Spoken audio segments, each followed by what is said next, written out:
고린도 후서 12장 11절에서 19절까지의 말씀을 우리 교독하도록 하겠습니다.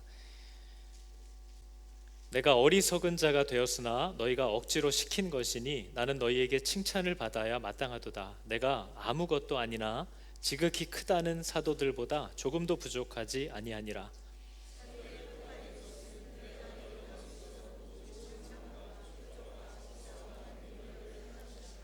내 자신이 너희에게 폐를 끼치지 아니한 일밖에 다른 교회보다 부족하게 한 것이 무엇이 있느냐? 너희는 나의 이 공평하지 못한 것을 용서하라.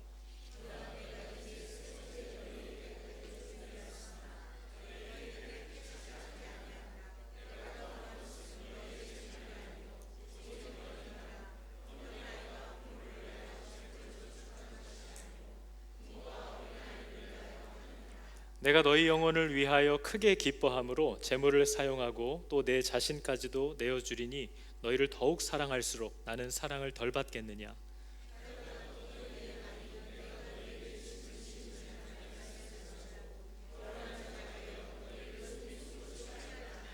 내가 너희에게 보낸 자 중에 누구로 너희의 이득을 취하더냐?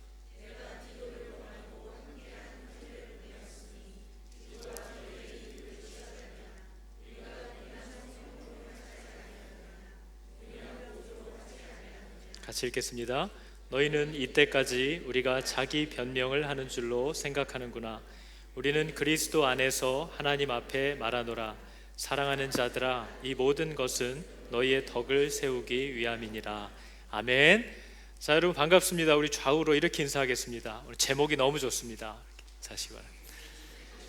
제목이 너무 좋습니다. 하나님 나라 세울 때 제일 쉬운 방법이긴 합니다. 여러분, 지금 우리가 고린도 후서를 살펴보고 있는데요, 고린도 후서만이 아니라 고린도 전서를 포함한 총 4번의 편지는 바울이 지금 이 편지들을 통해서 고린도 교회를 보호하려고 하는 겁니다.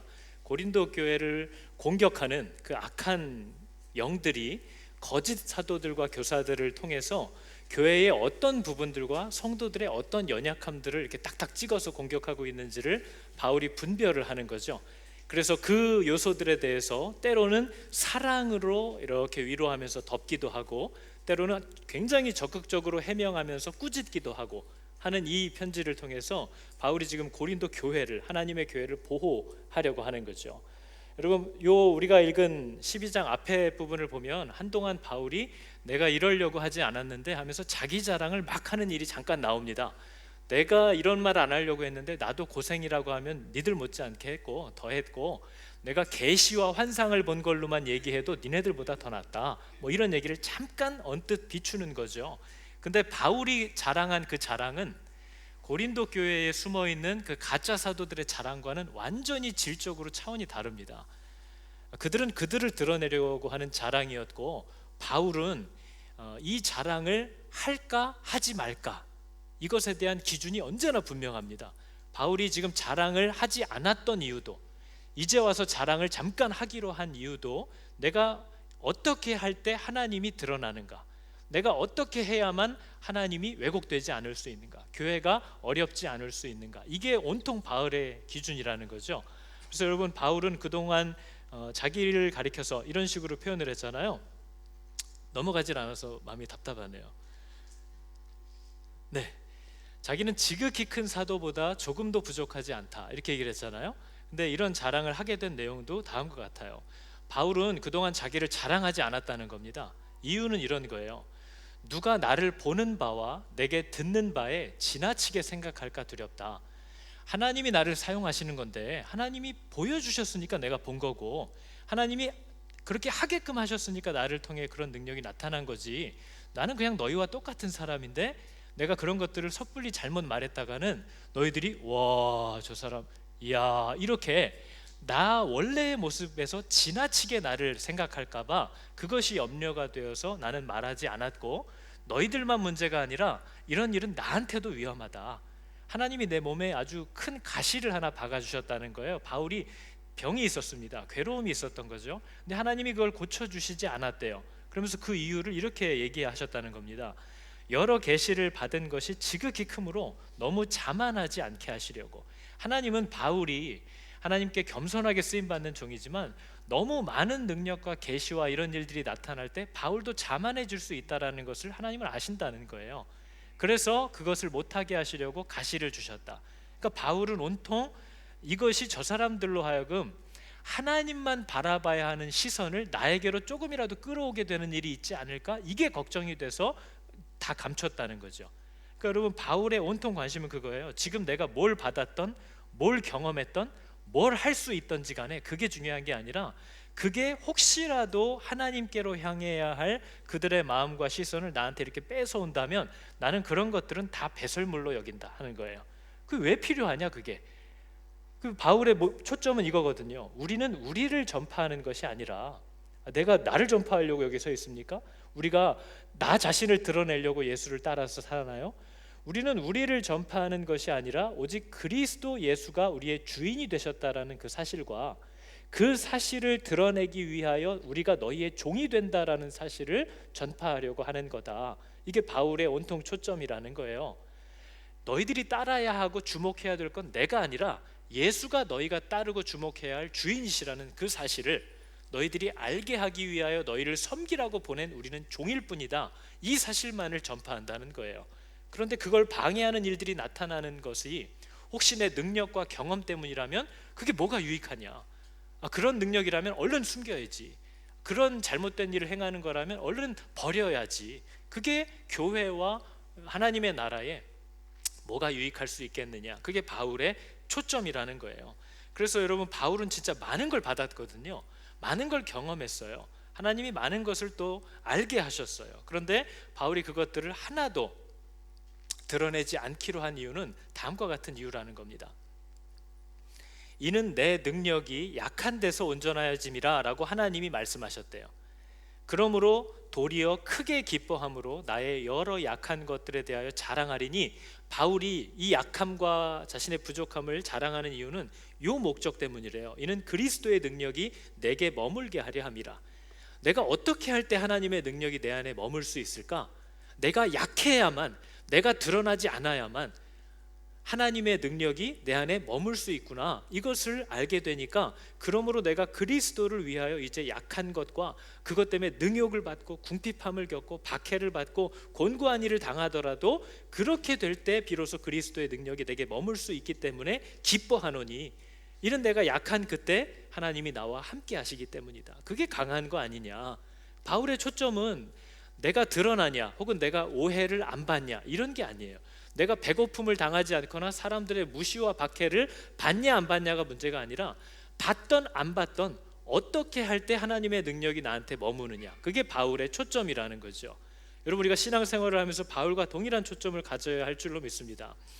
왜냐하면 예수님도 똑같이 그러셨거든요. 여러분, 예수님이 처음 이 땅에 오셔서 공생애를 시작하셨을 때 성령에 이끌려서 광야에 가서 시험을 받았던 내용이 있습니다. 근데 그때 시험의 내용들을 보면 너 돌을 떡으로 바꿔봐라, 뭐 이런 내용이잖아요. 그리고 너 높은 데서 확 뛰어내려봐. 그러면 네가 하나님의 아들인데 천사들이 즉시 와서 너를 받들 거 아니냐, 딱 잡아줄 거 아니냐. 그러면 온 세상이 네가 하나님의 아들이라는 걸 알게 될 텐데, 영광을 돌릴 텐데, 아무도 널 무시하지 못할 텐데 왜 그렇게 가느냐 하는 거죠. 그러니까 여러분, 가만히 보면 마귀가 예수님 생각을 극진히 해요. 이거 배고프실 텐데 그 뭐라도 드시지. 그 왜 이렇게 오해받고 모함받는 길을 가려고 하시나.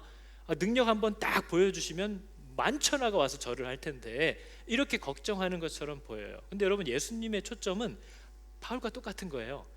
나를 보낸 하나님의 뜻이 이루어져야 돼요. 그게 예수님의 온통 초점이에요. 예수님이 이 땅에 왜 왔죠? 아버지가 왜 보냈죠?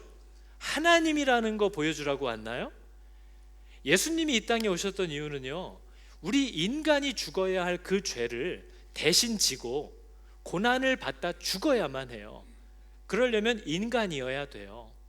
그래서 예수님은 인간으로 오신 거예요. 그래서 마귀는 계속해서 인간으로 살지 말고 하나님의 능력을 드러내라 하는 거죠. 그러나 예수님은 철저하게 자신의 모든 능력을 다 제한했어요. 그래서 그대로 굶주리셨고 그대로 오해를 받았고 고난을 받다가 죽임을 당했어요. 그게 여러분, 우리가 찬양하는 하늘 영광 버리고 하나님이라는 신분을 버리고 이 땅 위에 십자가를 지시고 죄 사했네, 그거잖아요. 하나님의 뜻은 예수님이 인간으로 오셔서 모든 수모와 죄값을 다 지고 죽는 거예요. 근데 마귀는 그렇게 하지 말라는 거죠. 하나님처럼 살라는 거죠. 근데 하나님의 그리스도의 초점은 언제나 하나님의 뜻이 이루어지는 거예요. 그래서 하나님은 돌을 떡으로 바꾸시지도 않았고 높은 곳에 뛰어내려서 천사들을 등장하게 하심으로 자기를 내세우려고 하지도 않았어요. 철저히 죽으러 끌려가는 어린 힘없는 양처럼, 인간처럼 질질 끌려가서 죽임을 당했다. 왜요? 그게 자기를 보낸 하나님의 뜻이기 때문에 그랬다는 거죠. 바울이 지금 똑같은 거예요. 바울도 자기가 뭘 받고 뭘 들었고 내가 뭘 해봤고 나를 통해 어떤 능력이 나타났고 또 할 수 있느냐, 이걸 드러내는 게 그의 초점이 아니에요. 내가 어떻게 할 때 주님의 능력과 뜻이 드러나는 것에 도움이 될까 혹은 방해가 될까, 이게 바울의 모든 일을 할 때의 초점이에요. 여러분, 그런 의미에서 오늘날 교회들은 굉장히 많은 실수를 하고 있는 거죠. 문제가 일어나거나 다툼이 일어나면 내가 옳고 내가 맞았다는 것을 드러내기 위해서 교회가 두동강 나더라도 싸우는 사람들이 있어요. 그러면서 주님을 위하여 싸운다고 얘기해요. 교회를 위해서라고 얘기해요. 그러면서 자기들을 참 일꾼으로 알아요. 그러나 바울도 예수님도 아버지의 뜻이 이루어지고 그리스도의 몸된 교회가 보존되고 연약한 성도들이 그 안에서 인내함 가운데 자라나는 것을 기다리기 위하여 그들은 어떤 것도 드러내지 않았고 자신의 옳음을 드러내려고 하지도 않았다는 거죠. 우리들이 조심해야 될 부분이에요. 그러니까 바울은요, 고린도 교회에서 지금 바울을 공격하는 가장 큰 공격은 두 개입니다. 하나는 네가 사도야 하는 거죠. 바울의 사도권을 박탈하는 순간 바울이 전했던 복음도 깨뜨릴 수 있기 때문에 그걸 공격하는 거예요. 그런데 바울이 그거를 어떻게 잘 해석했어요? 사랑을 가지고 그들을 위로하면서 혹은 축복하면서 이런 식으로 표현을 했죠. 고린도 교회가 지금 하나님을 전혀 모르던 고린도 지역에 고린도 교회가 지금 존재하고 있다는 사실 자체가 내가 이 교회의 사도라는 증거다. 하나님을 아예 모르고 살던 너희들이 이제는 뭐 하나님이 아버지네, 뭐 이게 말씀이네 라고 떠들 수 있을 만큼 하나님을 믿게 된 사람들로 이렇게 공동체로 모여 있다라는 사실 자체가 이 교회를 위하여 보낸 진짜 권위자요 사도가 내가 맞다라는 확실한 증거가 너다 하는 거죠. 너 예수 믿네? 이거 어떤 사람을 통해서 하나님이 하신 거야? 내가 사도 맞잖아. 네가 나의 편지라는 거죠. 네가 나의 추천서고 네가 나의 자격증이네. 그 얘기를 하면서 그 부분은 일단락을 지어요. 근데 여러분, 이것보다도 더 바울을 괴롭히고 또 사람들의 마음을 가장 혼란스럽게 했던 것, 여러분들도 사실 어떤 목사가 진짜 목사인가 이런 걸 걱정하는 것보다 더 많이 여러분의 마음이 울그락불그락해지는 일은 돈 문제입니다. 돈 문제. 돈 문제를 가지고 바울을 굉장히 공격했거든요. 그래서 오늘 고린도후서 12장의 말씀에 보면 바울이 그 소문을 정확하게 짚어내죠. 이렇게 얘기를 하고 있어요. 하여간 어떤 이의 말이 내가 너희에게 짐을 지우지는 아니하였을지라도 교활한 자가 되어 너희를 속임수로 취하였다 하니, 이렇게 얘기를 하고 있어요. 여러분, 바울은 유일하게 고린도 지역에서만 살해를 받지 않았습니다. 그리고 그 목적과 이유가 무엇이었는지를 분명히 밝히고 있어요. 근데 아무튼 고린도 교회를 위하여 그가 아무 살해를 받지 않기로 어떤 이유로 결정을 했는데, 사람들이 그들이 우리에게 짐을 지우지는 않았을지라도 뭘 달라고 한 적은 없지만 교활한 자라 너희를 어떤 속임수로라도 지금 갈취하고 있는 것이다 라고 사람들을 계속 마음을 뒤집었다는 거죠. 교활한 자라고 하는 단어는요, 모든 일에 숙련됐다라는 말인데 좋은 뜻이 아니고, 이런 우리가 알아듣기 편하게 하면 이런 거죠. 보통이 아닌 놈이야, 이런 뜻이에요. 저거 돈을 안 받고 우리한테 요구하는 게 아무것도 없는, 우리에게 아무 짐도 안 지우려고 하는 척하지만 저거 보통이 아닌 놈이라 뒤에서 엄청난 짓을 저지르고 있다, 이런 모함이 고린도 교회에 계속 나타났다는 거예요. 그게 오히려 성도들의 마음을 자꾸 헷갈리게 만들고 바울에게 마음 등을 돌리게 만들고 하는 오해와 분란을 계속 일으켰다는 거죠. 근데 여러분, 바울이 고린도 지역에서 왜 살해를 받지 않아서 이런 문제를 일으켰을까요? 바울이 고린도 교회에서 살해를 받지 않고 사역했던, 자기가 천막을 지으면서 사역했던 사례를 들어서 마치 이 시대가 본받아야 할 모범으로 생각하시는, 또 그렇게 말하시는 분들이 종종 있습니다. 그런데 바울은 고린도 교회에서 자기가 그렇게 했던 상황이 얼마나 고린도인들에게 수치스러운 일인지를 여러 번에 걸쳐서 얘기합니다. 이렇게 얘기를 하죠. 내가 너희를 높이려고 나를 낮추어, 내가 너희들을 하나님의 자녀들로 그 생명으로 높이기 위해서 나를 낮추어 하나님의 복음을 값없이 너희에게 전한 게 죄냐? 이렇게 물어봐요. 먼저 너희들에게 생명을 전하기 위하여 복음을 값없이 전함으로 내가 죄를 지었느냐 하면서 내가 너희를 섬기기 위하여 다른 여러 교회에서 비용을 받은 것은 탈취한 것이라, 이런 표현을 합니다. 지금 고린도 교회가 있는 지역은 아가야 지방이거든요. 근데 이 아가야 지방에 바울이 복음의 일꾼으로서 그리스도의 생명을 심을 수 있도록 물질로 도운 사람들은 마게도냐 지역에 있는 성도들이었어요. 마게도냐 지역은 여기보다 더 가난하고 험한 지역입니다. 더 어렵게 사는 사람들이에요. 근데 그 마게도냐 성도들이 바울이 그 고린도 땅 험악한 곳에서 복음의 생명을 심을 수 있도록 물질로 후원했대요. 그래서 바울이 이런 얘기를 하는 거예요. 너 맨날 나더러 교회에서 내가 뭘 갈취한다고 얘기하지, 만약 그게 사실이라면, 내가 교회로부터 뭔가를 갈취했다면 그것은 적어도 니들 돈은 아니다.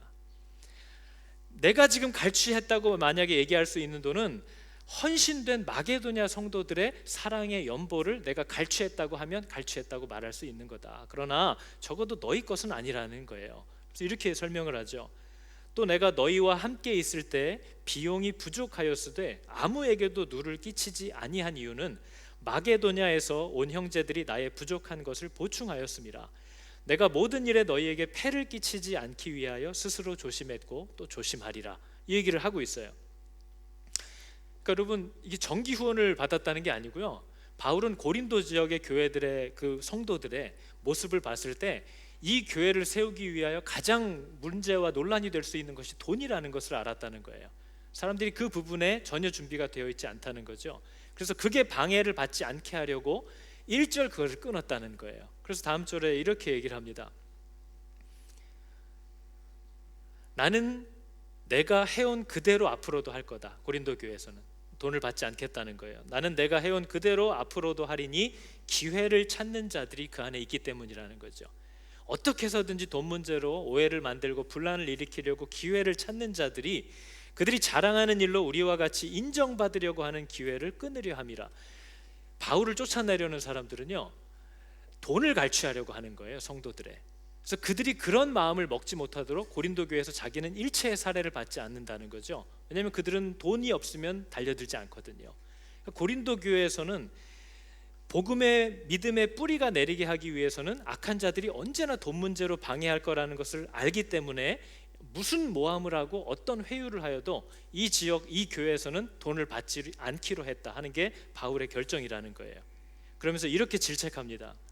어린아이가 부모를 위하여 재물을 저축하는 게 아니라 부모가 아이를 위하여 하느니라. 여러분, 렌트 낼 주가 다가오면 자식들이 아버님 이거 어떻게 렌트비를 내나요? 이거 미취학 아동들이 그런 거 걱정하나요? 아버님 이번 주는 어떻게 돈을 내실 계획이냐? 애들은 전혀 그거에 관심이 없죠. 애들은 생각도 할 줄 몰라요. 그냥 우리 집이 우리 집인 줄 알지 먹고 살기 위해서 뭐가 있는지를 몰라요. 요즘 저희 아이들이 저한테 와서 가끔 넌지시 물어봐요. 아빠는 얼마를 벌어? 근데 하준이가 저한테 오더니 이제 그런 걸 묻는 거죠. 200불 넘어? 그러는 거예요. 굉장히 자신감이 넘쳤습니다. 그러니까 애들은 궁금한 거예요, 이제 슬슬. 근데 아이들은 가정이 어떻게 먹고 살 수 있는지를 잘 몰라요. 걱정하지도 않죠. 그냥 냉장고를 열면 먹는 거고, 그냥 집에 들어오면 우리 집이고, 그걸 염려하지 않는데요. 그러나 부모는 걱정하죠. 부모는 이 삶을 꾸려나가기 위해서 늘 염려한다는 거예요. 고린도 성도들에게 아이가 부모를 먹이냐, 부모가 아이를 먹이는 거 아니야 하는 거는 내가 애들 손에 쥐고 있는 사탕 뺏어 먹으려고 온 어른 같아 보이냐, 너희들에게 그걸 기대할 때가 아니라는 걸 안다는 거예요. 이미 고린도전서에서 여러분, 바울은 고린도 성도들을 향해서 너희들은 어린아이 같다, 젖먹이와 같다, 이렇게 표현을 했어요. 이 복음을 심는 사역에 있어서 그들이 기쁨으로 이 일을 감당하려고 이번 달은 그럼 어떻게 하지? 바울이 뭘 먹고 살지? 우리 교회가 이 일을 해야 되는데 그걸 누가 챙겨야 되지? 이런 생각을 할 수 있는 어른들이 아니라는 거예요. 그러니까 너희들은 그거 걱정하지 마. 아이라는 거 알아. 네 앞가림이나 잘해라. 너희들에게 뭘 요구할 생각이 없다 하는 수치스러운 표현인 거예요. 그 얘기를 하는 거죠. 그래서 여러분, 바울만이 아니라 오늘날 모든 교회들이 사실 돈에 대한 잘못된 인식과 개념을 갖고 있기 때문에 늘 교회 안에서도 일어나는 문제는 돈입니다. 사회에서도 마찬가지예요. 사람 사이에서 일어나는 싸움과 문제는 언제나 몇 단계만 가면 뒤에 돈이 있어요. 이익이 있어요. 그게 없으면 잘 싸우지 않아요. 늘 하하호호 즐겁다가도 돈 문제가 관련되면 다 달려들고 다 자기의 의견들이 나오기 시작하는 거죠. 그만큼 돈이 힘이 있다는 거예요.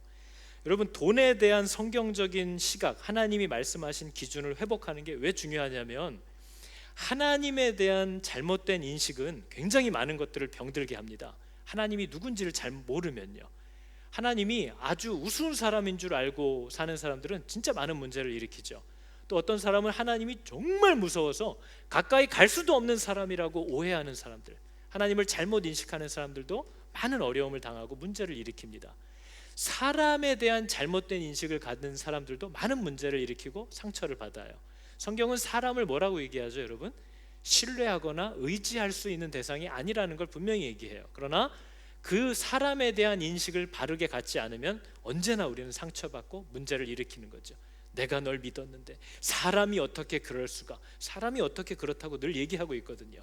그러니까 성경이 말하는 바른 인식을 갖는 건 굉장히 중요해요. 근데 그 중에 하나가 돈에 대한 바른 인식을 갖지 못하는 것도 굉장히 많은 것을 병들게 하고 상처나게 한다는 거죠. 여러분, 제가 지금 하나씩 얘기할 텐데요, 만약에 아니면 아니라고 바로 얘기하시면 됩니다.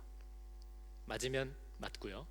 잘 생각해 보시면서 들어보세요. 여러분, 이 땅에 있는 모든 것은 하나님의 영광을 위하여 창조된 거 맞나요? 아니면 막 소리를 지르시면 돼요. 이 땅에 있는 모든 것은 하나님의 영광을 위하여 창조됐고, 이 땅에 있는 모든 것은 하나님의 영광을 위하여 사용될 수 있나요? 불과 한 20-30년만 해도 드럼은 절대 하나님의 영광을 위하여 사용될 수 없었어요. 그죠? 꽹과리 어디서 무당들 굿하는 꽹과리를 어디 하나님을 찬양하는 데 사용해? 이런 인식이 있는 거죠. 근데 여러분, 모든 것은 하나님의 영광을 위하여 사용될 수 있고 또 사용해야만 해요. 그게 하나님이 창조한 모든 거예요. 하나님이 모든 것을 선하게 지으셔서 감사함으로 받으면 버릴 것이 하나도 없어요. 하나님이 분명히 우리에게 얘기한 거예요. 여러분, 돈을 통해서 하나님의 나라를 세워갈 수 있나요? 돈을 통해서 하나님의 사랑을 증거할 수 있나요? 예, 돈을 통해서 하나님의 영광, 하나님이 어떤 분이신지를 세상에 드러낼 수 있는 돈은 아주 강력한 도구 가운데 하나예요. 여러분, 제가 이단 사상을 하나 설명해 드릴 거예요. 이단. 그래서 여러분 들어보시면 이런 비슷한 생각을 갖고 있는 분이 생각보다 많습니다. 그러니까 이렇게 들어보시다가 나도 저렇게 생각하는데 하면 이단인 거예요. 그러니까 집중해서 잘 들으세요. 또 정신없이 듣다 아멘 하지 말아요. 이단 사상 중에 영지주의가 있습니다. 영지주의. 그 가운데 하나가 이원론이라고 하는 건데요, 이렇게 분리하는 거예요. 어떤 이론이냐면 영적인 것과 세속적인 것을 이렇게 분리하는 거예요. 거룩한 것이 있고 부정한 것이 따로 있어서 이렇게 분리하는 거죠. 예를 들면 하나님은 거룩한 분이고 물질 세계 돈은 이게 아주 세속적인 거라 하나님과 물질은 이렇게 분리되어 있고 대립된다라고 생각하는 거예요. 그래서 이런 생각을 가진 사람들은 돈과 하나님은 함께 할 수 없다고 생각하기 때문에 교회나 목사나 믿음이 좋고 거룩한 성도들은 돈과 분리되어야만 한다고 생각하는 생각을 갖고 있어요. 우리 안에 있다는 거죠. 만약 여러분이 저희 집에 딱 담임 목사 집에 와서 냉장고 문을 딱 열었는데 세상에 계란 2알이랑 김치 하나만 딱 있어. 그럼 여러분은 말할 수 없는 감동을 느끼실 거예요.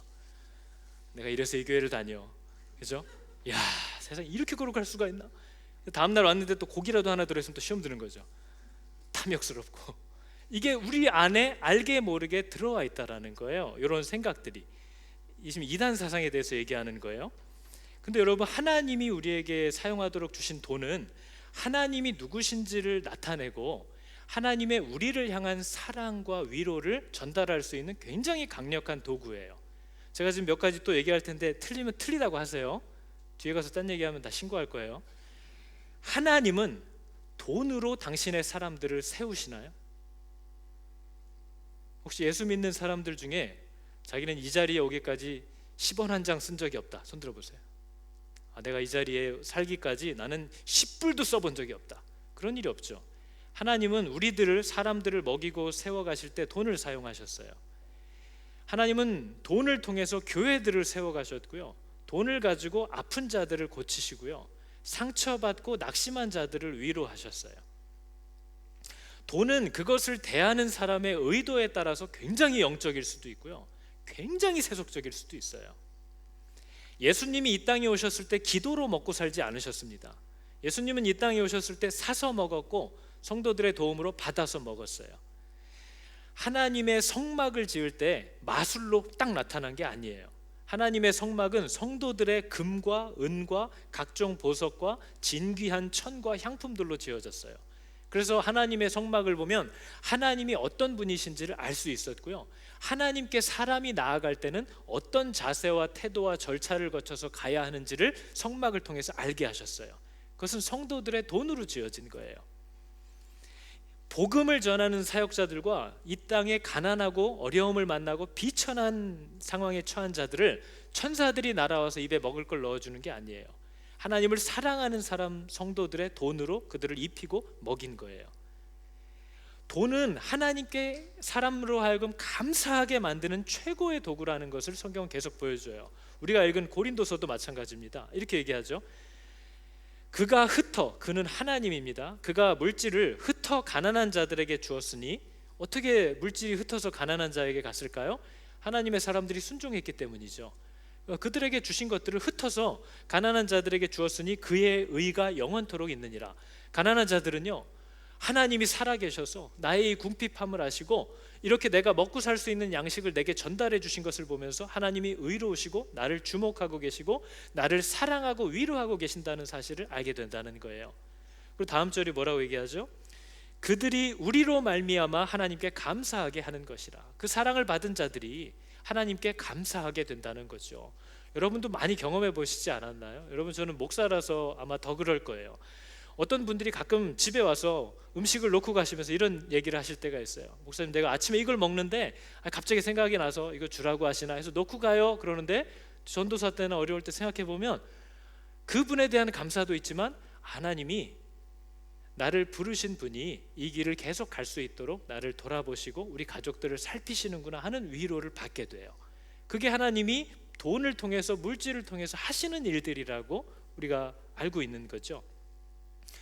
그러면서 다음 절을 보니까 이 봉사의 직무, 이것은 여러분 헌금, 연보를 얘기하는 겁니다. 이 봉사의 직무가 성도들의 부족한 것을 보충할 뿐 아니라 사람들이 하나님께 드리는 많은 감사로 말미암아 넘쳤느니라. 다음 절을 보니까요, 모든 사람을 섬기는 너희의 후한 연보로 말미암아 하나님께 영광을 돌리고, 다음 절은 하나님이 너희에게 주신 지극한 은혜로 말미암아 하나님께 감사하노라. 지금 성도들의 돈을 쓰는 저 연보와 돈을 사용하는 모습이 사람들로 하여금 어떻게 한다고 계속 본문이 얘기하냐면요, 하나님께 감사하게 한다, 많은 감사가 넘치게 한다, 하나님께 영광을 돌리게 한다, 하나님께 감사하노라.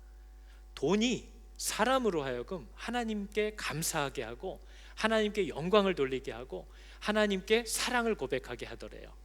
그 돈이 실제적으로 여러분 하는 일입니다.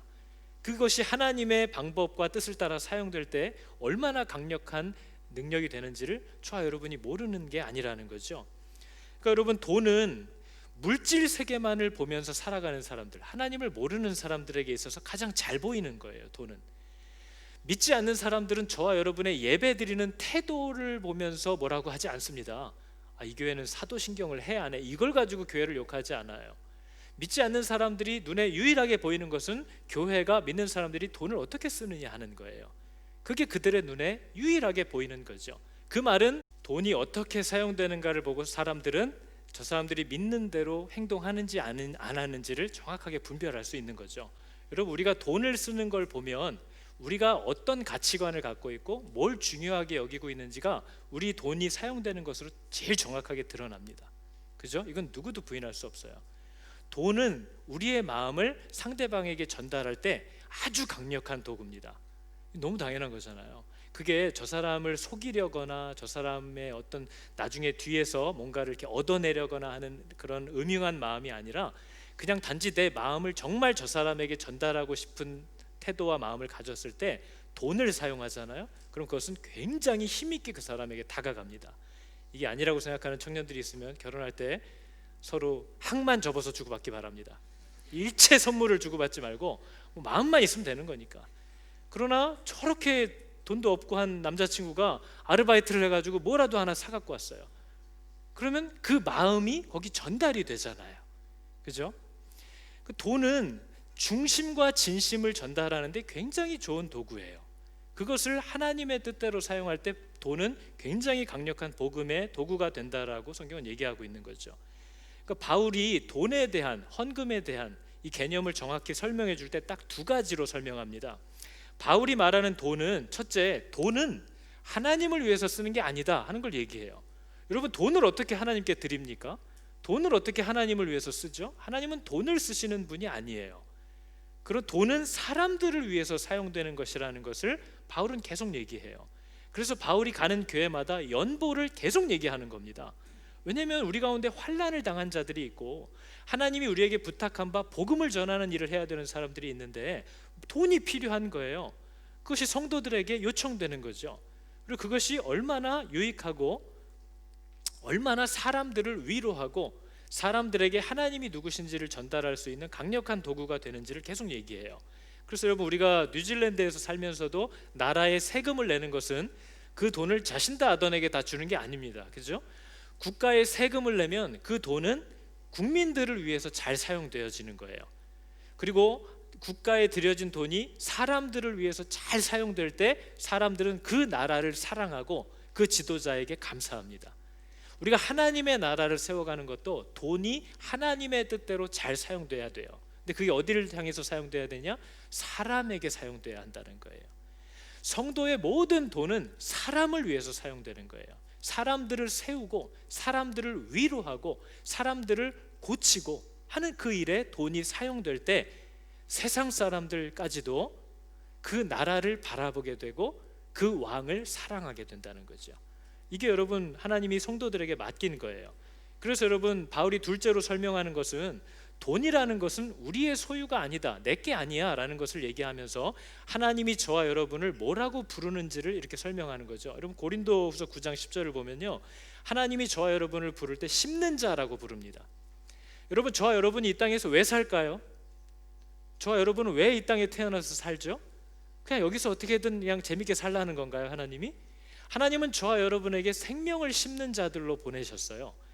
그리스도의 생명을, 그리스도의 사랑을, 그리스도의 위로를, 하나님의 공의로움을 세상의 사람들의 마음에 심어주라고. 그래서 성경은 저와 여러분을 부를 때 심는 자라고 표현을 해요. 그게 우리들의 정체성이에요. 우리는 심는 사람들이에요. 그러면서 고린도후서는 특별히 돈에 대해서 지금 얘기하고 있기 때문에 심는 자에게 씨와 먹을 양식을 주시는 분이 우리를 부욕해 하기를 원한다, 이 얘기를 해요. 하나님이 우리들에게 주는 물질에는요, 심어야 할 씨가 있고요, 먹어야 할 양식이 있대요. 다 양식인 줄 알고 씨까지 다 드신 분들도 되게 많을 거예요. 그죠? 근데 하나님이 우리에게 심어야 할 것을 주셨고 먹어야 할 것을 주셨대요. 그러면 어디까지가 심어야 되는 거고 어디까지가 먹어야 되는 거냐, 이걸 우리가 어떻게 알 수 있죠? 고린도후서가 분명히 이렇게 얘기하잖아요. 각각 그 마음에 정한 대로 할 것이요, 인색함으로나 억지로 하지 말래요. 얼만큼을 심을 거고 얼만큼을 먹을 건지는 성도들이 정하는 거예요. 자기가 정하는 거예요. 그러나 분명한 건 먹어야 할 게 있고 심어야 할 게 있어요. 그러나 얼만큼을 심고 먹을 것인지는 성도들이 정해야 하는데 억지로 하거나 인색해서 하지 말고 기쁨 가운데 그 분량대로 하라 하는 것을 성경이 우리에게 얘기해 줍니다. 그러면서 하나님이 이런 권면을 하세요. 다만 얼마를 먹고 얼만큼을 심을지를 결정할 때 두려움을 가지고 하지 말라 하는 거예요. 내가 이렇게 심었을 때 이게 먹을 게 없지 않을까 하는 걸 두려워하지 말고 원하는 만큼, 하고 싶은 만큼을 두려움이 없이 하라 하는 걸 적어도 우리에게 권면합니다. 그러면서 이렇게 얘기하죠. 하나님이 능히 모든 은혜를 너희에게 넘치게 하시나니 이는 너희로 모든 일에 항상 모든 것이 넉넉하여 착한 일을 넘치게 하려 함이다. 네가 만일 많이 심고 싶어 하면 심을 것을 많이 줄 거래요. 여러분, 이것도 헷갈리는 분이 있어요. 하나님, 내가 많이 심을 테니까 먹을 걸 많이 주세요, 이렇게 착각하는 분이 있어요. 여러분, 저와 여러분이 먹고 사는 건 빤해요. 우리가 이 땅을 살아가면서 심는 자로서 살아가기 위해서 우리가 먹고 마시고 입어야 할 것은 뻔합니다. 저와 여러분이 계속 자라가는 게 아니잖아요. 위가 늘어나는 게 아니잖아요. 우리가 먹을 건 늘 하나님이 채워주실 거예요. 근데 이 본문은요, 많이 심기를 원하는 사람에게는 주인이 씨를 더 많이 주시겠다는 거예요. 여러분이 사는 게 하루 3끼 지금 비록 먹고 있지만 힘내서 6끼를 먹는 게 여러분의 목적인가요? 먹고 사는 건 똑같아요. 우리는 이 땅에 더 많이 먹고 더 많이 살려고 사는 게 아니라 심으려고 지금 살고 있다는 거죠. 그러니까 하나님이 먹을 건 당연히 주실 거지만 네가 더 많이 심기를 원한다면 많이 심어라. 그러면 그 씨를 더 많이 맡길 거다 하는 걸 우리에게 얘기하는 거죠. 근데 저와 여러분은 요만큼 심어서 하나님이 저만큼 주면 이건 이제 창고로 들어가고, 그러니까 내가 먹고 살 거 쌓아 놓으려고 투자하는 거죠, 씨앗을. 근데 하나님은 뭘 먹을지 뭘 마실지 뭘 입을지 걱정하지 말고 맡긴 일을 하라는 거예요. 그래서 오늘 한 밭을 뿌렸는데 내일 2밭을 뿌리고 싶다. 그럼 씨를 2배로 준다. 3개의 밭을 뿌릴게요. 씨 3배를 준다. 일을 하고 싶다는 거예요. 생명을 살리고 싶다는 거예요. 사람들을 그리스도께로 인도하고 그 상처받고 위로가 필요한 자들에게 하나님이 너를 보고 계시고 너를 위로하고 싶어 하신다라는 이 마음을 전달하는 일을 나는 더 힘쓰고 싶다 하면 하나님이 심을 씨앗을 더 많이 주신대요. 능히 너희로 넘치게 하실 수 있다.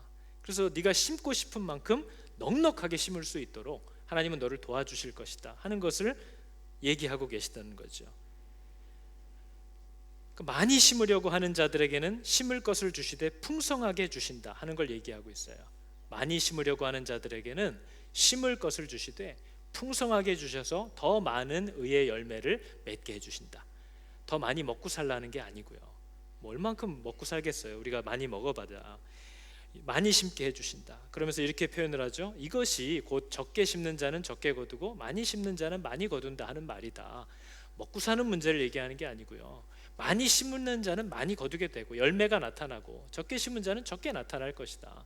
많이 심고 싶으냐 적게 심고 싶으냐 물어보는 거죠. 우리가 결정해야 되는 일이라고 얘기하는 거예요. 그래서 여러분, 저와 여러분이 성도들로서 이 땅을 살아가면서 돈이 얼마나 하나님의 마음을 세상에 나타내는데 강력한 도구가 되는지를 우리는 잘 이해하고 가정과 교회 안에서 그 돈이, 성도에게 하나님이 맡긴 돈이 어떻게 사용되고 있는지를 정말 잘 살펴야 한다는 거예요. 여러분, 우리 교회와 우리 가정에서는 돈이 어떻게 사용되고 있는지를 한번 잘 살펴보셔야 돼요. 만일 여러분의 가정에서는 그렇게 못한다고 하여서 교회도 똑같이 만들려고 하면 안 돼요. 비록 내 가정에서는 내가 걱정되고 두려워서 그렇게 못할지라도 교회는 세상의 자녀들에게 기준이 되어야 하기 때문에 당연히 집에서 못하던 것도 교회에서는 그렇게 하면 안 돼요. 돈이 교회에서 어떻게 사용되냐고 성경이 얘기하냐면요, 하나님께 드려지는 물질과 돈들은 교회 안에 있는 궁핍하고 환난을 당한 자들의 아픔과 고통을 해소하는 데 사용돼야 한다고 분명히 얘기하고 있어요. 여러분, 우리들이 드리는 헌금은요, 이 공동체 안에서 어려움을 만나고 괴로움을 당하는 자들을 위로하고 돕는 일에 사용되어야 해요. 그게 헌금의 목적이에요. 그리고 생명의 복음이 심겨지는 일에 사용이 되어야 돼요. 그게 교회에 주시는 돈의 목적이에요. 그렇기 때문에 여러분, 우리가 뭘 구별해야 되냐면요, 저는 이게 많은 일이라고 생각되지 않지만 너무나 자주 그래도 오르락 내리락 매스컴에 올리기 때문에 많은 사람들이 알고 있는, 그러나 알면서도 분별 못하는 사람들이 있어요. 여러분, 만약에 교회 안에서 목사나 일꾼들이 자기가 먹고 살면서 가족들을 돌볼 수 있는 그 정도를 넘어서서 마치 세상 기준처럼 계속 그 사람의 공로에 의해서 그 사람이 부유해지거나 점점 더 많은 사례를 받거나 하는 것은 잘못된 거예요. 그리고 교회가 계속 교회의 시설만 사치스럽게 치장해 가거나 성도들이 서로 이런저런 부서를 만들어서 끼리끼리 자기들끼리 먹고 놀러가고 하는 일에 돈을 계속 소비하고 있다면 그건 잘못하고 있는 거예요. 그거를 성도들이 분별할 수 있고 말할 수 있어야 된다는 거죠. 여러분, 제가 지금 받는 사례에서 이제 성도가 2배로 늘면 2배로 올리면 되는 건가요? 복음의 일꾼들은 그 일을 감당하기 위해서 자기가 먹고 살고 가족을 부양할 수 있는 그것이 그들의 먹을 몫이에요. 그리고 나머지는 계속해서 심는 씨앗이 되어야 하는 거죠. 그러나 교회에서 일꾼들이, 직분자들이 계속 부유해지고 있다, 범죄하고 있는 거예요. 교회가 계속해서 어려워지고 있는데 일꾼들은 사치를 하고 있다, 범죄하는 거예요. 교회에 헌금이 넉넉히 드려지고 있는데 일꾼들을 궁핍하게 하고 그들의 삶을 돌아보지 않는다, 범죄하고 있는 거예요. 일꾼들은 교회에 성도들이 하나님을 향한 은혜와 감사가 넘쳐날 때 먹고 살 것이 생겨요. 그게 하나님이 만든 법칙이에요. 만약에 일꾼들이 하나님의 은혜를 온전히 흘려보내지 못해서 교회 안에 은혜와 감사가 끊어지면 사역자들도 죽게 되어 있어요. 그건 이미 이스라엘 역사에서 나온 거죠. 사람들이 하나님을 잃어버리면요, 교회를 떠나기 시작하면요, 물질이 끊어져요. 그러면 제사장이고 레위인이고 뭐고 다 소용없어요. 자기들 먹을 거 찾아서 떠나야 돼요. 그럼 교회는 끝나는 거죠. 하나님의 심판은 그렇게 임하는 거예요. 은혜가 끊어지면 다 끊어지게 돼 있어요. 그 사역자들의 궁핍한 삶은 은혜가 끊겨가고 있다는 증거예요. 그러나 교회가 넉넉한데 그것을 돌보지 않는 것은 교회의 범죄함이라는 거죠. 여러분, 이걸 잘 들으셔야 돼요. 세상 기업은 통장 잔액이 계속 늘어가면 칭찬받아요. 근데 교회에 들어온 물질이 사용되지 않고 조금씩 계속 불어만 나면 징계를 받아요. 우리 교회가 들어야 할 때입니다. 하나님이 교회에 맡긴 돈이 흘러가고 있지 않다는 뜻이에요. 하나님이 교회에 주신 돈이 지금 쓸 데가 없나요, 여러분? 없을까요? 우리 교회 안에서만 사용되어야 할까요? 여러분, 우리 교회에 있는 일꾼들이 삶을 온전하게 살고 있는지를 살피면서 사용되어야 하고, 교회 안에 어려움을 만난 사람들이 있는지를 보아서 그들을 공급해 줘야 하고, 여러 가지 마음의 환난과 상처를 받은 자들을 위로하는 일에 사용되어야 해요. 근데 그것은 비단 우리 교회 안에서만 쓰라고 주신 건 아니에요.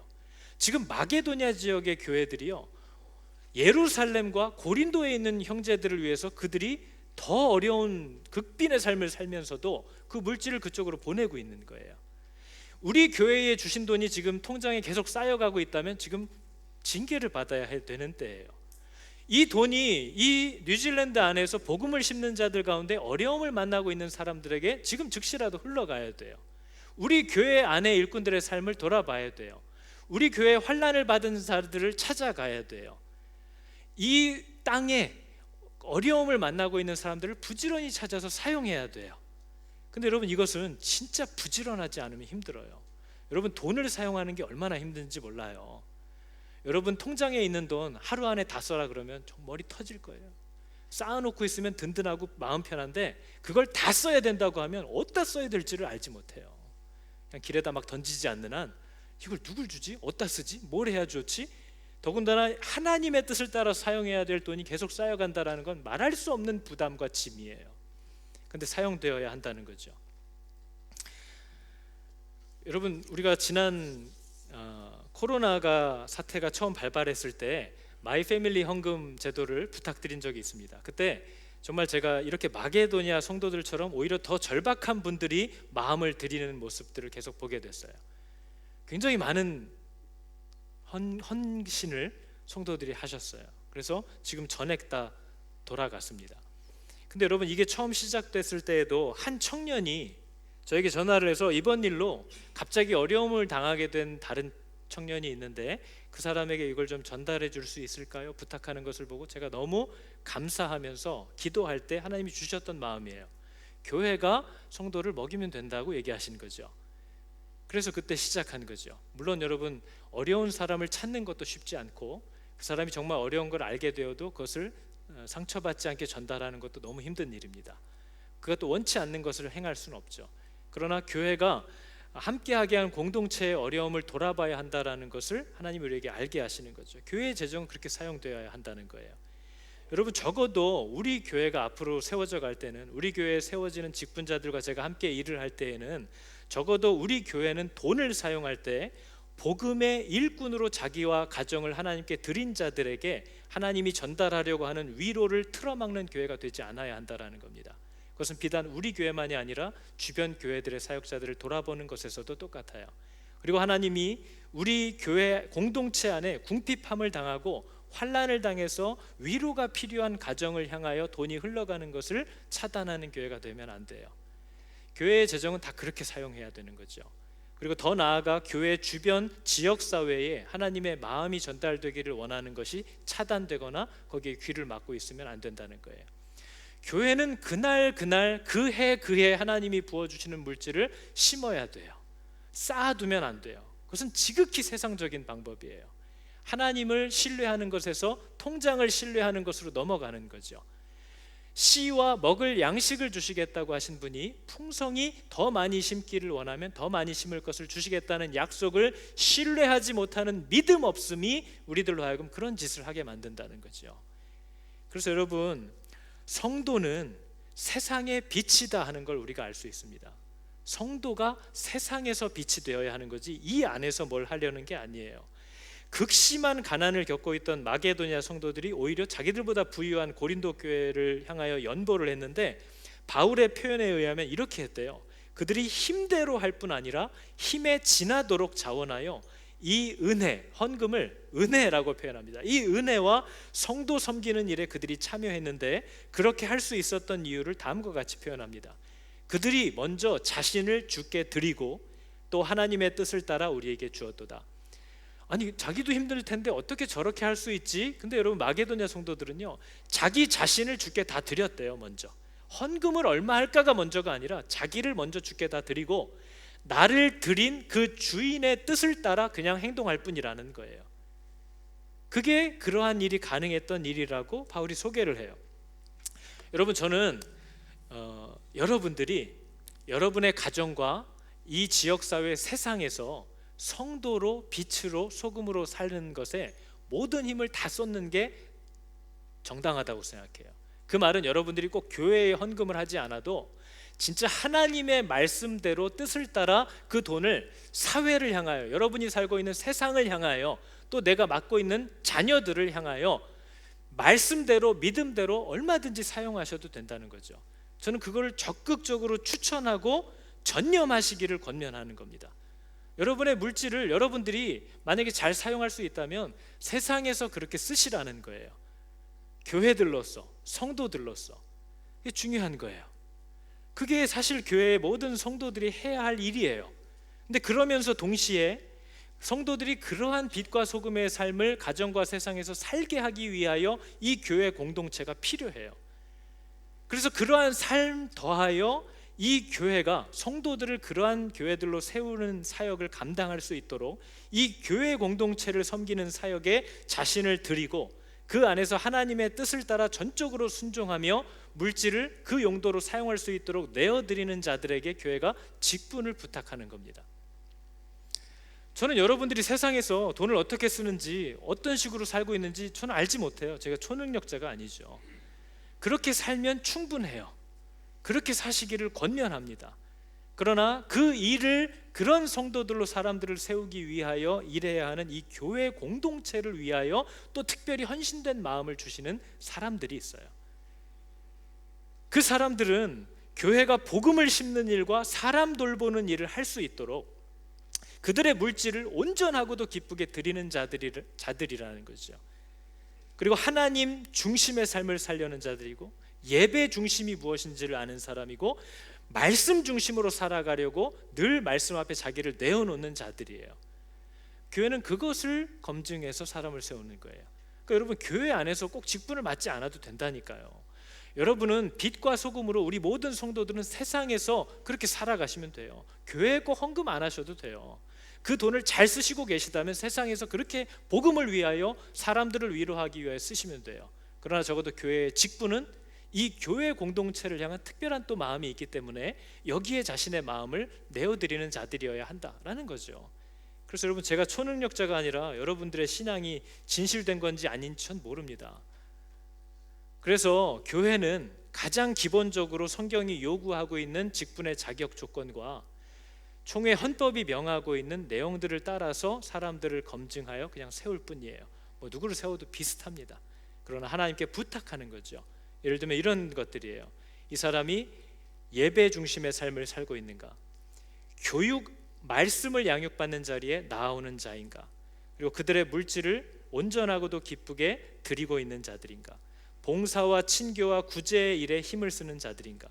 또 하나님이 살아계셔서 지금도 당신의 몸인 이 교회를 다스리는 분이라는 사실을 신뢰함으로 이 교회에 두신 질서와 치리에 복종하려는 자들인가? 그게 교회의 직분자들에게 요구되는 내용이 전부인 거예요. 근데 굳이 그거에 관심이 없으신 분들은 세상에서 사용하시고 세상에서 일하시면 돼요. 그것도 너무 귀한 직분이죠. 그걸 하게 하는 사람들을 세우려고 교회가 있고 직분이 있는 거예요. 여러분, 우리가 하나님께 우리의 삶을 탁 맡기지 못하고 하나님이 말씀하신 방법대로 시간도 쓰지 못하고 물질도 사용하지 못하고 하나님의 방법대로 살지도 못하는 이유는 두렵기 때문입니다. 이렇게 했을 때 정말 살 수 있을까? 내가 이렇게 이거 심는 거라고 주셨다고 해서 이걸 심어버리면 내가 내일 먹을 수 있을까? 이런 두려움이 늘 우리 마음을 장악한다는 거죠. 근데 여러분, 하나님이 분명히 얘기하시잖아요. 네가 정하면 돼. 강요하지, 네가 정하면 돼. 근데 내가 부탁하고 싶은 건 두려워하면서 하지 말아라. 나는 넘치게 할 거야. 그러니까 두려워하면서 하지는 말아라. 네가 정하되 힘있게 하고 자원하여 하고 즐겁게 해라. 그게 사람을 세우는 기쁨이고 사람들을 위로하는 기쁨이고 즐거움이라는 거죠. 여러분, 우리가 잘 아는 찬양이잖아요. 날마다 숨쉬는 순간마다. 우리가 마게도냐 성도들도 그렇습니다. 삶이 더 어려운데 그들이 여러 가지 어려운 일을 볼 때 그들의 몸을 주께 맡긴대요. 주님 앞에 이 몸을 맡길 때 슬픔도 없고 두려움도 없네. 주님의 그 자비로운 손길 항상 좋은 것 주시도다. 우리에게 얘기하는 겁니다. 반주해 주시겠어요? 여러분, 이 고백들을 할 때에 내가 어떤 것을 두려워하고 있는지, 또 돈에 대하여, 또 하나님이 내게 허락하신 시간과 재능들에 대하여 내가 어떻게 오해하고 잘못 생각하고 있는 것들이 있었는가 하는 것을 살펴보시기 바랍니다. 오늘 말씀 제목을 보고 놀라신 분들이 있을 거예요. 돈으로 세우는 하나님 나라? 기도로 세운다고 하면 이게 이해가 되는데, 그죠? 믿음으로 세운다고 하면 괜찮은데 돈으로 세우는 하나님 나라, 이게 이해가 잘 안 되고 이상하게 느껴지셨던 분들은 돈에 대한 바른 개념이 없는 거죠. 여러분, 돈은 강력한 도구입니다. 하나님의 사랑과 마음을 사람들에게 나타낼 수 있는 도구인 거죠. 문제는 저와 여러분이 그렇게 사용하지 않기 때문에 돈이 부정하고 세속적이고 더러운 것으로 세상에 인식되고 있는 거예요. 찬양할까요? 날마다 숨쉬는 순간마다 내 앞에 어려운 일 보내 주님 앞에 이 몸을 맡길 때 슬픔 없네 두려움 없네 주님의 그 자비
나올 때 잠시 회개하고 또 하나님께 간구하는 시간을 갖겠습니다. 하나님, 돈이 뭔지를 알지 못하여서 돈을 사랑함으로 모든 악을 다 저지르고 살았습니다. 돈 때문에, 돈이 주는 두려움 때문에 하나님을 등졌고 하나님이 뒤로 밀렸고 하나님을 신뢰하지 않고 지금도 살고 있는 것을 하나님 회개합니다. 가정에서도 교회에서도 이 땅의 모든 교회들이 하나님이 주신 우선순위를 따라 그 물질을 사용하지 않고 세상 기업들처럼 쌓아놓고 안심하고 엉뚱한 것들에 돈을 낭비하고 탐욕스럽고 욕심을 내며 복음을 전하는 자들과 환난을 만난 자들을 돌아보지 않는 죄악을 범하고 사는 것을 아버지 회개합니다. 아버지, 우리들의 마음에 성령의 빛을 비추어 주시고 하나님의 말씀이 우리들의 어리석고 미련한 것들을 깨뜨려 주사 우리가 지금 무엇을 해야 할 때인지를 알게 하여 주시고 우리에게 맡긴 것들을 얼마나 부지런히 애쓰며 일해야 할 때인지를 알게 하여 주시옵소서. 우리 교회 하나만으로도 많은 교회들을 살릴 수 있고 많은 성도들을 위로할 수 있는 힘을, 기회를 하나님이 허락하여 주셨는데 사용할 줄도 모르고 사용했다는 생각도 하지 못하고 있음을 아버지 회개합니다. 우리 가족들을 돌아보지 않는 것과 지역사회와 주변 형제자매들의 교회를 살피지 않는 이 죄를 회개합니다. 하나님, 먹고 사는 것을 더 이상 염려하지 않습니다. 심는 것만을 고민하게 하여 주시옵소서. 심을 것, 뿌릴 것, 씨앗을 가지고 울고 사는 자들이 되게 하여 주시고 믿음 없는 자처럼 먹을까 입을까를 염려하는 그런 어리석음이 없게 하여 주시옵소서. 하나님, 헌신되고 바른 자들을 주께서 부르시고 거짓된 자들의 입을 닫고 그들의 목을 꺾는 하나님의 교회를 보호하시고 지켜주시는 은혜가 동일하게 오늘도 임하는 줄을 믿사오니 하나님, 성령으로 일하려는 자들, 진실됨과 사랑으로 섬기려는 자들의 손과 발을 복되게 하여 주시옵소서. 시간 함께 회개함으로 하나님께 간구하며 나아가도록 하겠습니다. 기도하겠습니다. 하나님, 우리 교회가, 우리 모든 성도들과 그들의 가정이 정말 복되게 이 땅의 빛으로 소금으로 사용되기를 원합니다. 이미 그러한 역할을 잘 감당하며 애쓰고 있는 성도들을 위로해 주시고 복 주시고 안아주시는 하나님의 은혜가 부어지기를 원합니다. 하나님, 자신의 명예와 생각에 사로잡혀서 그러한 일들을 알지도 못하고 힘쓰지도 못하며 도리어 하려는 자들을 방해하고 모함하는 그런 악한 자들의 손에서 이 교회를 지켜주시고 하나님 보호하여 주시옵소서. 하나님의 뜻을 따라 돈이 사용되는 교회가 되기를 원합니다. 하나님의 뜻을 따라 사용되는 돈으로 세워져가는 교회가 되기를 원합니다.